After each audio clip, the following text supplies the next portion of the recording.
एक बार दो राज्यों के बीच युद्ध की तैयारियां चल रही थीं।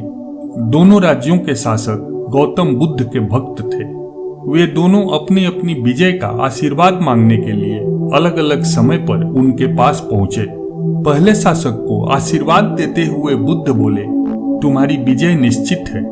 दूसरे शासक को उन्होंने कहा, तुम्हारी विजय में मुझे कुछ शंका लग रही है। दूसरा शासक बुद्ध की यह बात सुनकर चला आया, किंतु उसने हार नहीं मानी और अपने सेनापति से कहा, हमें मेहनत और पुरुषार्थ पर विश्वास करना चाहिए, इसलिए हमें जोर शोर से तैयारी करनी होगी। दिन रात एक कर युद्ध की बारीकियां सीखनी होगी। हमें अपनी जान तक को झोंकने के लिए तैयार रहना होगा। इधर पहले शासक की प्रसन्नता का ठिकाना न था। उसने अपनी विजय निश्चित जान अपना सारा ध्यान आमोद प्रमोद व नृत्य संगीत में लगा दिया। उसके सैनिक भी रंगरेलियां मनाने में लग गए। निश्चित दिन युद्ध आरंभ हो गया। जिस शासक को विजय का आशीर्वाद था, उसे कोई चिंता ही न थी। उसके सैनिकों ने भी युद्ध का अभ्यास नहीं किया।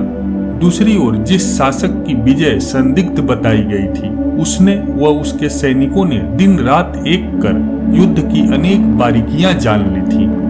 उन्होंने युद्ध में इन्हीं बारीकियों का प्रयोग किया और कुछ ही देर बाद पहले शासक की सेना को परास्त कर दिया।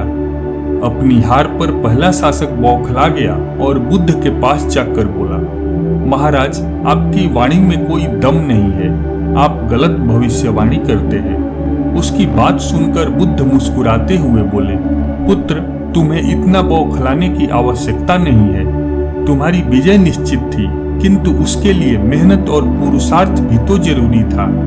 भाग्य भी हमेशा कर्मरत और पुरुषार्थी मनुष्यों का ही साथ देता है, और उसने दिया भी है। तभी तो वह शासक जीत गया जिसकी पराजय निश्चित थी। बुद्ध की बात सुनकर पराजित शासक लज्जित हो गया और उनसे क्षमा मांगकर वापस चला गया। सच है कि भाग्य भी पुरुषार्थी का ही साथ देता है।